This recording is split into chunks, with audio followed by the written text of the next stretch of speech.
All right. Foolishness du jour. Little bit of time, lots to get to. So let's do it. It's amazing to me that we're seeing such a unanimous push. It's almost a blackout across all of Goebbels Inc., which includes the Fox News channel. You have some exceptions, maybe Tucker Carlson, maybe Sean Hannity, but a lot of other people. I don't know. I don't even watch Laura Ingram's show. I don't even know what she does. I don't watch Sean Hannity's show either. I may catch Tucker every now and then, but it's been a long time since I've even done that. But even the Fox News channel, they're almost unanimously pushing President-elect Joe Biden. Folks, I'm going to tell you, it is technically and legally inappropriate at this juncture to refer to the former vice president as the president-elect. Why is that? First and foremost, there's not a state in the country that has certified any election results. News outlets, television channels do not have any lawful authority to, quote unquote, call elections. The best they can do is predict or project what they think will happen. Second, the states have until December 8th to certify election results, and the Electoral College doesn't meet until December 14th. Now, someone said, well, Abraham, what about other times when after the election, networks call the election? What about those times when president-elect was thrown around? I'll just tell you, that's a sloppy thing to do.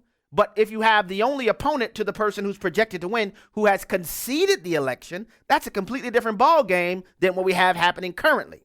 Well, what's happening currently? I'm so glad you asked. Well, you literally have lawsuits that are filed in multiple states right now contesting the results of the election. You additionally have recounts that are happening in multiple states, recounts that are triggered automatically by state law.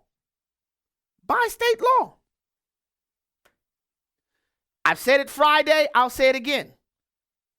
My concern, if the American people legally voted for Joe Biden, I have no problem accepting that the American people legally voted for Joe Biden. My concern is whether or not we can confidently assert that the American people voted for Joe Biden.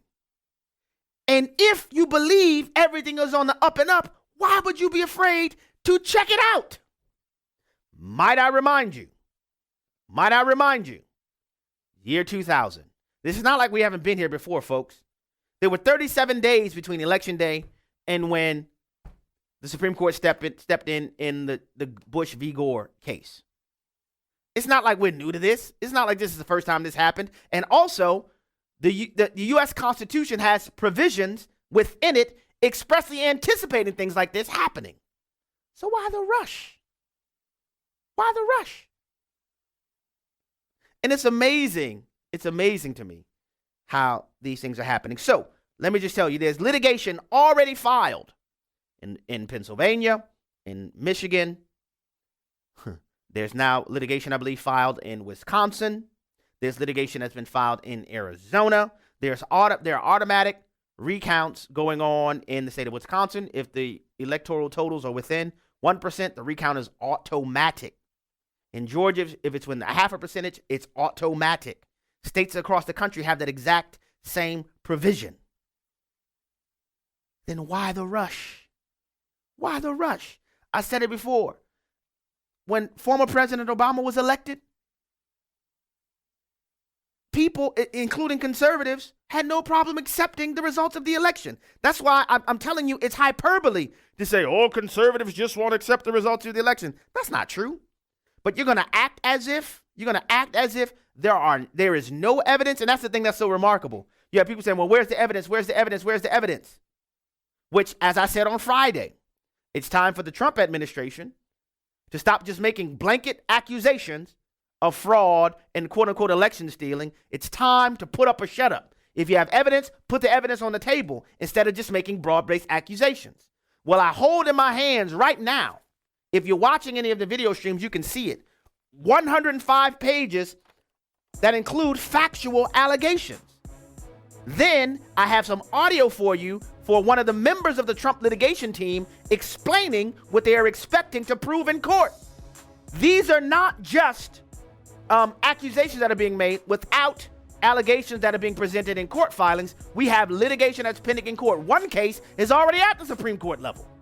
But there's a vested interest by Goebbels Inc. to try to shape the expectation and to even mold the minds of the American populace to normalize this idea that the 46th president has already been determined and is signed, sealed, delivered, it's yours. If that is the case, why are we afraid to look into it? And I find it pretty interesting that many of the same people who oppose things like, oh, I don't know, voter ID laws. I don't know, proving you are who you say you are before you vote. Many of them want us to move along as if there's nothing to see here.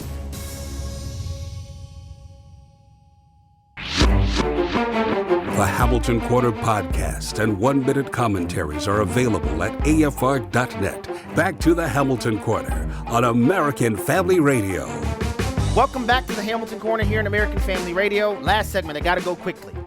One, people are suggesting that, this tension concerning the election is just expanding the division in our country. It's increasing to the divide. I completely disagree. One, let's just keep it real. The divide exists. You have 70 plus million people, if the election results are right, voting for President Trump. You have 70 plus million people voting for Joe Biden. That division is there. You're not going to increase that division by pursuing the integrity of this election. In fact, the opposite is true. Because, as I stated before, I'll speak for myself here. I am conservative. I'm not a Republican, but I am conservative. If conservatives can be assured of the integrity of the election, that will aid conservatives in embracing the results of the election. It actually can help unity if it's demonstrated that the election was right. It's not going to extend hostilities and tension because the tension and hostility is there. You didn't have conservatives after Trump's election writing off lists of people that needed to be carted off to a Truth and Reconciliation Commission. But you sure got a lot of people saying that about Trump supporters. I'm just telling you the truth. On top of that, in addition to that, I should say, if you are confident that the election was on the up and up, you have nothing to fear about people investigating it, right? Right? So the ones who are the most eager about a Biden win, they should be the ones most passionately saying, yeah, come on, pop the hood, check everything out. Now, get into some of the factual allegations. I got to move quickly. Attorney Sidney Powell, who is not a political partisan, she ended up representing General Michael Flynn in his case, helping to represent him, ultimately having him exonerated. She is a part of the Trump campaign's litigation team, and she went on television to explain some of the reasoning behind the pursuit of the litigation strategy. And I'll say it again. I'll say it before and I'll say it again. I have no problem accepting the result of a legal election. No problem. I'm keenly aware that America is on such a trajectory where there are people in our country that are increasingly embracing what I describe as regressive ideology. That would include the Democrat Party's platform. I'm not naive to that. But the interest is actually greater than the person Donald John Trump. The interest is in preserving the integrity of one of the most vital components of the greatest experiment in individual liberty in the history of mankind, which is the constitutional republic that is the United States of America. The interest is bigger than the person of Donald Trump. It is actually protecting the integrity of our elections. And if you ever wondered how Venezuela became Venezuela, how Nicaragua became Nicaragua, you're watching it. You're watching it. The first thing that happened is that people seized control of the mechanisms of democracy in those nations. Joseph Stalin said historically, it doesn't matter who people vote for. What matters is who counts the votes. And many of you who are listening to me, especially those of you who are Biden supporters, you know just as well as I know that places like Philadelphia, Pittsburgh, Detroit, they have histories of election fraud. You know that. You know that the Daily Machine in Chicago had a penchant for having people who had expired that just happened to show up on election day somehow. Unless you don't know about that. And if you don't, go and check those things out. But I want you to listen to a couple pieces of audio from attorney Sidney Powell, where she goes into some of the factual allegations concerning that raised concern for the Trump campaign. And I'll start with this. She appeared on the Lou Dobbs television show. And she said this is clip number 1. So let's start with this election process. We just heard from John Solomon that the FBI indeed is being diligent, is involved, and we all hope he is exactly right. Your thoughts first about the knowledge now that the Justice Department is involved in this review of the election. Well, I'm delighted to hear that. I think. Now, folks, I want you to hear me well. This is not just conjecture. The Department of Justice is right now actively engaged in reviewing the claims of our elections integrity all across the country. I think that's a fact that's worth being aware of. Don't you? I'm sorry. Go ahead and continue. Maybe rewind a little bit and start it so we can get Sidney Powell's commentary. Go. Well, I'm delighted to hear that. I think there are any number of things they need to investigate, including the likelihood that 3% of the vote total was changed in the pre-election voting ballots that were collected digitally by using the Hammer program and a software program called Scorecard. That would have amounted to a massive change in the vote that would have gone across the country and explains a lot of what we're seeing.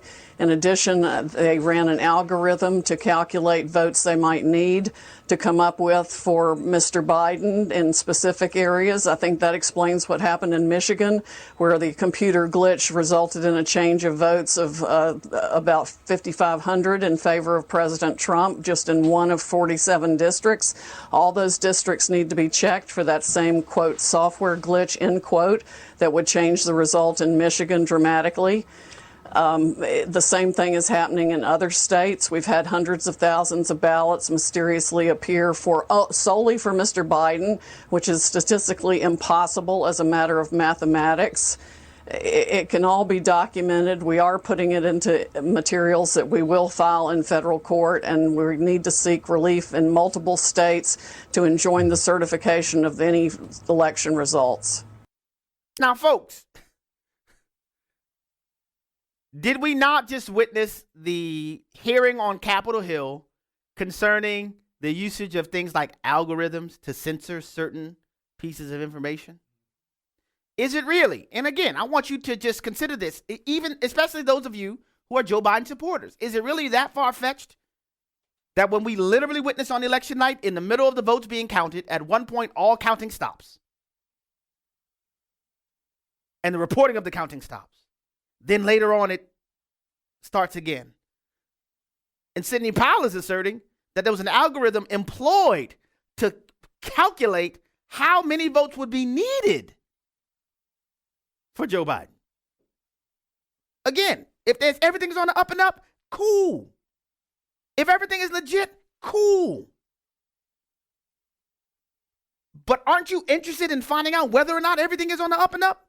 Especially if you want to make sure that your candidate, if you are a supporter of Joe Biden, to make sure that your candidate is the unquestionable leader of the United States of America. And if everything is on the up and up, what's the harm in checking between now and the Electoral College? Let's keep rolling. Listen to this piece from Sidney Powell in clip number 2. Sidney, let's go back to Hammer and Scorecard. Are those the names that you just used for those programs? What's being done about it, and how broadly were they used by vote counters in various states? I think they were very broadly used, but not by the vote counters. They were used by the forces in the Democratic operatives that had access to these programs through the government access points that they have and used it illegally to change votes in this country. It's got to be investigated probably by the president's most trusted military intelligence officials who can get into the system and see what was done. But we do have some evidence that that is exactly what happened. And they've used it against other entities in other countries. It's just been turned recently against our own citizens here to change election results. It's absolutely appalling that that can be done. And whether it's called computer glitches or something else, somebody has actually gone into the system and changed voting results. Did you hear that? And I want to make sure everybody listening to me right now heard what Sidney Powell said. Sidney Powell said that she and her litigation team has evidence of people with government access using this software to change votes. Aren't you interested in finding out whether or not that's true? And listen, Abe, I'm not interested in a rabbit trail. I'm not interested in a wild goose chase. I'm not interested in the snipe hunt. I'm not either. Folks, listen, I said it before. I am not a supporter of Joe Biden. But if the American people elected him, I have no problem acknowledging that he's the 46th president of the United States. What I do have a problem with is if there have been people who have rigged our election and they get away unscathed and not held accountable. All Americans should be concerned whether or not what we know has happened in other nations has now been imported to the United States of America. If, and this is the if there is evidence of it, don't you want to know whether or not it was used and how broad, how significant? Some may say, well, Abraham, even if there was some cheating, it's not enough to change the result of the election. If that's true, I'm cool with that. But I certainly would like, especially for the protection of election integrity going forward, to know what are the points of access that caused the cheating that was statistically insignificant. If that's the case.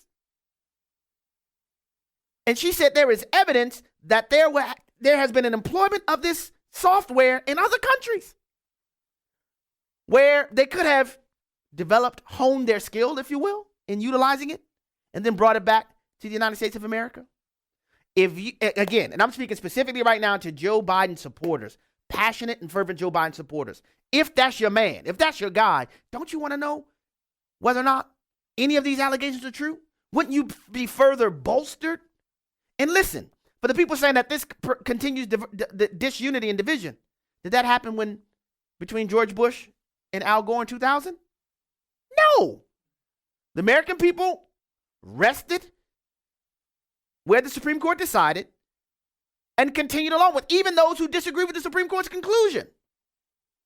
Consistently said they felt like George W. Bush was not the properly elected president of the United States. That's a political disagreement. We can have that. But the Supreme Court's decision didn't cause any rancor. And I'm telling you, investigating the integrity of this election will not cause any further division. I am telling you it would help it. Because it would help people who may be disappointed or whatever, dismayed by the election results, to say, you know what? This is what the American people voted for. I have another piece of audio for you from Sidney Powell's clip 3. Listen up. What can we do about it? Because the Department of Justice, I mean, if there's evidence of that program, why not just turn it over to the Justice Department and say, and go to the courts and say, this has got to stop now. Here is the way in which it was done. Well, we've been trying to get their attention, and we're going to try even harder, and we'll have to put it in a federal lawsuit, apparently, and get as much of it out as we possibly can. We have some excellent witnesses on the issue.